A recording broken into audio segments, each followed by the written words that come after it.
Hey everyone! Welcome back to the channel. In today's video, I'm giving you a quick overview of the Microsoft 365 Admin Center, your central place to manage users, licenses, settings, and security for your organization. If you're an admin or just getting started with Microsoft 365, this video will help you understand the layout and key features you'll use every day. First, let's start by logging in. Open your browser and go to admin.microsoft.com. Sign in using your Microsoft 365 admin credentials. Once you're in, you'll land on the Admin Center dashboard. There's also a navigation menu on the left-hand side, which gives you access to all the major sections we'll look at next. Here on the home page, you'll notice a top ribbon with quick action buttons like Dashboard View, Add User, Reset Password, Add Teams, and View Your Bills, making it super easy to jump straight into common admin tasks. If you click on the three-dot menu in the top ribbon, you'll see a drop-down menu with options like Customize Dashboard and Dark Mode, so you can personalize your Admin Center view the way you like. Here you can see that if I click on Dark Mode, the entire Admin Center instantly switches to a darker theme. Below, you'll see several cards for quick access to different areas, like Microsoft Teams, User Management, Billing, Training and Guides, Assistance, and Microsoft 365 apps. These cards give you shortcuts to the most important tools and resources right from your dashboard. In Microsoft Teams, we can manage team settings, add or remove members, and control meeting and messaging policies for the organization. It's the place where you keep your team's environment organized and secure. Here in User Management, you can see all the active users in your organization. From here, you can add new users, edit user, reset passwords, assign licenses, or manage roles and permissions, all in one place. Next, let's move over to the Billing section. Here, you can view and manage your subscriptions, check available licenses, and handle invoices or payments. Now, let's take a look at the Microsoft 365 Apps section. Here, you can manage and deploy apps like Word, Excel, PowerPoint, Outlook, Teams, and others across your organization. You can also control app settings, check for updates, and make sure everyone is using the latest versions for better security and performance. Now, let's take a deeper dive into each option on the left side navigation menu. This is where you'll find all the main tools and settings that help you manage your entire Microsoft 365 environment, from users and devices to reports, billing, and security. First, if I click on Copilot in the left menu, it opens a drop-down with several options like Overview, Agent Connectors, Search, Billing, and Settings. Each of these gives you tools to manage how Copilot works across your Microsoft 365 environment. If I click on Overview, it gives a quick snapshot of your Copilot activity and setup. You can see things like usage trends, connection status, and any recommendations from Microsoft to help you get the most out of Copilot. Next, if we go to the Agent section, you can see a list of all the Copilot agents. From here, you can manage their connections, configure integrations, and make sure each agent is properly linked to your Microsoft 365 services. You can also view details like the publisher of each agent and the date it was created, which helps you keep track of where your agents come from and when they were added. Next, under Connectors, you can see all the available data and app connections that work with Copilot. From here, you can add new connectors, manage existing ones, and control how Copilot accesses information from different Microsoft 365 apps or third-party services. Here, you can use different connectors that are organized into various categories, making it easy to find and integrate the right tools or data sources that fit your organization's needs. Next, let's move on to the Search section. Here, you can manage how Copilot searches across your organization's data. This helps keep your organization's information both easy to find and secure. In the Billing section, here, you can view your Copilot subscription details, check license usage, and manage payments or renewals related specifically to Copilot. It's also where you can upgrade plans or add more licenses if your organization needs extra capacity. Finally, let's head over to the Settings section. Here, you can configure Copilot preferences, manage data access policies, and adjust permissions for users and agents. Next, if I click on Users, it opens a drop-down menu with options like Active Users, Contacts, Guest Users, and Deleted Users.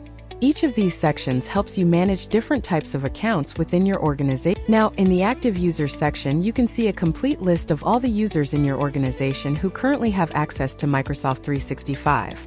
From here, you can add new users, fill in their basic details like name and username, assign the right licenses and roles, and get them set up to start using Microsoft 365 right away.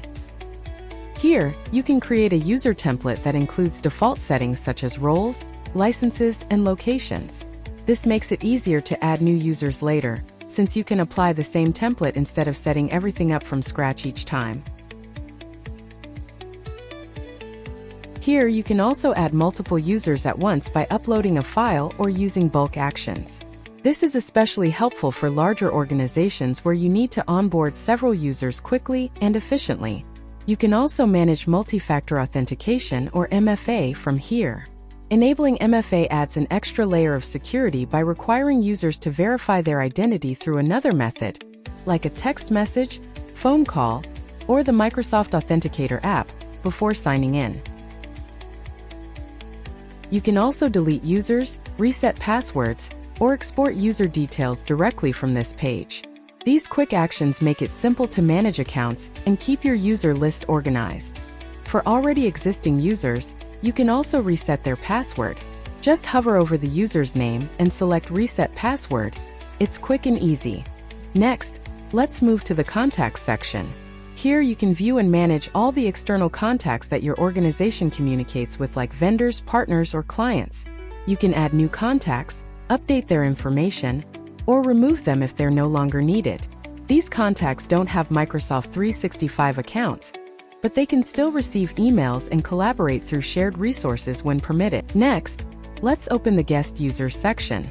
Here you'll find a list of all the external users who have been invited to collaborate within your Microsoft 365 environment. For example, partners or clients working on shared projects. From here you can add new guest users, manage their access, or remove them when they no longer need permission. Next, let's check out the Deleted Users section. Here, you can see all the accounts that have recently been removed from your organization. The great thing is, Microsoft 365 keeps deleted users for up to 30 days, so you can easily restore an account if it was deleted by mistake, along with their licenses and settings. Now if I click on Teams and Groups, you'll see a few options in the drop-down, like Active Teams and Groups, Policies, and Deleted Groups. This section helps you manage how people in your organization work together, whether through Microsoft Teams, distribution lists, or shared resources. When we open Active Teams and Groups, you can see a list of all the groups currently active in your organization, including Microsoft 365 groups, Teams, distribution lists, mail-enabled security groups, and shared mailboxes.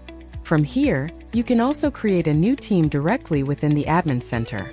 You can set the team name, description, and then add members right away, making it easy to get new projects or departments set up in Microsoft Teams. You can also add a new Microsoft 365 group. These groups automatically come with shared resources, like a mailbox, calendar, SharePoint site, and TeamSpace, making collaboration much easier. Next, let's move to the Policies section.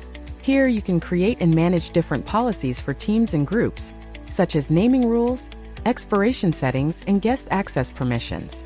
These policies help you maintain control and consistency across your organization, ensuring that every new team or group follows the same standards and security guidelines. Now let's open the Deleted Groups section. Here you can view all the groups that have been recently deleted from your organization.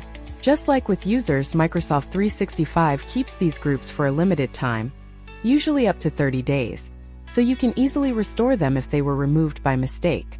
If you're sure a group is no longer needed, you can also permanently delete it from this page. Next, if we go to the Roles section, you'll see options like role assignments and administrative units. This area lets you assign specific admin roles to users, like Global Admin, Billing Admin, or Help Desk Admin, depending on the level of access they need. Under Role Assignments, you can view and manage all the admin roles in your organization. From here, you can assign roles to users, see who currently has admin permissions, and adjust their access if needed. Each role has a specific set of permissions. For example, a global admin has full control, while a user admin can only manage user accounts. This helps you keep access organized and secure. Next, let's move to the Resources section. Here you'll find options like Rooms and Equipment and Sites. In Rooms and Equipment, you can add and manage meeting rooms, company vehicles, or shared devices. Anything that employees can book and use through Outlook or Teams. Then under Sites, you can view and manage all the SharePoint sites connected to your organization's Microsoft 365 groups and teams, helping you keep collaboration spaces organized and easy to access. You can also create a new site from here. Just click Add a Site, and it will navigate you to the SharePoint Admin Center, where you can choose the site type, set permissions, and customize settings before it's created. Next, let's open the Billing section. Here you'll see several options like Purchase Services, your products, licenses, bills and payments, billing accounts, payment methods, billing notifications, and cost management.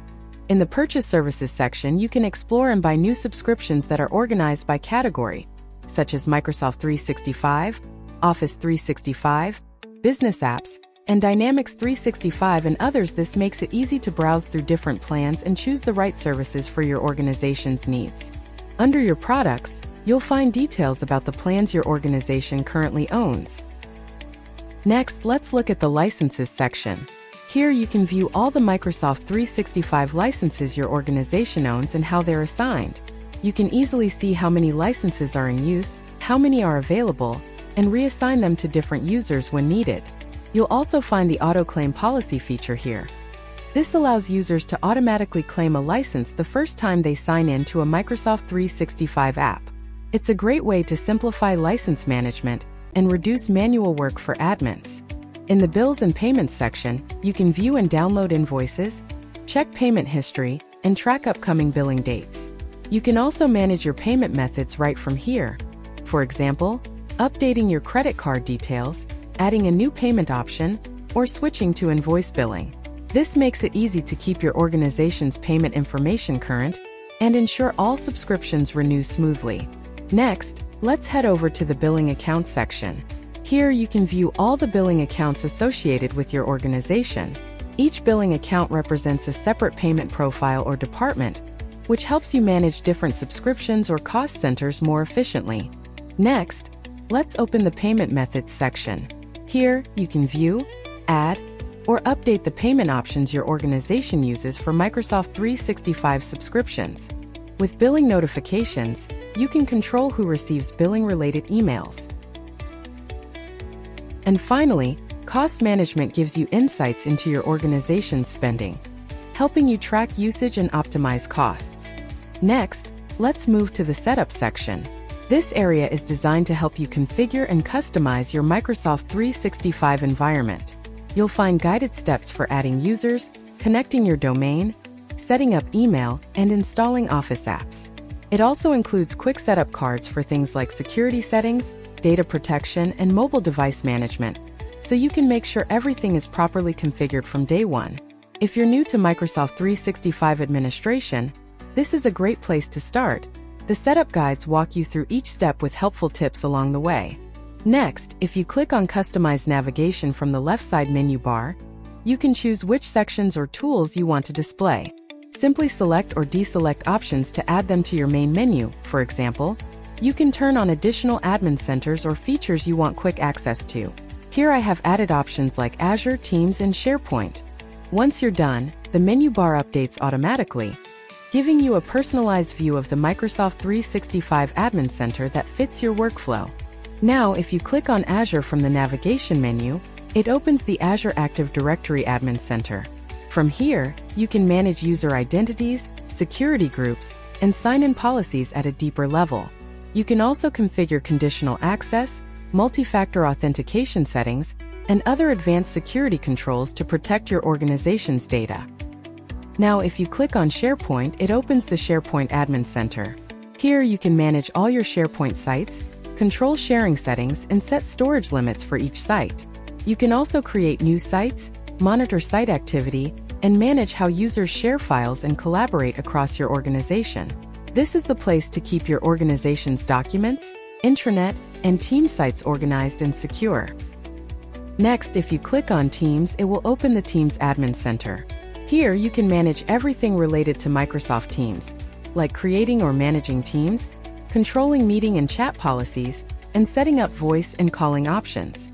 You can also review usage reports and monitor activity, making sure communication and collaboration stay organized across your organization. Next, if I click on Show All, you'll see a list of all the available admin centers like Intune, SharePoint, Teams, Power Platform, and many others. From here, you can easily navigate to any admin center by simply clicking on it. This gives you quick access to manage specific Microsoft 365 services without leaving the main admin center. Here you can see I've opened the Power Platform Admin Center. From here, you can manage environments, monitor app usage, and control data policies for tools like Power Apps, Power Automate, and Power BI, and others. It's a great place to oversee how your organization is using low-code and automation solutions across Microsoft 365. And that's it. That's the complete overview of the Microsoft 365 Admin Center. We've explored all the key areas, from managing users and billing to navigating between different admin centers like Teams, SharePoint, and Power Platform. I hope this walkthrough helped you get a clear understanding of how to use the Admin Center to manage your organization effectively. Thanks for watching. If you found this video helpful, don't forget to like, share, and subscribe for more Microsoft 365 tutorials.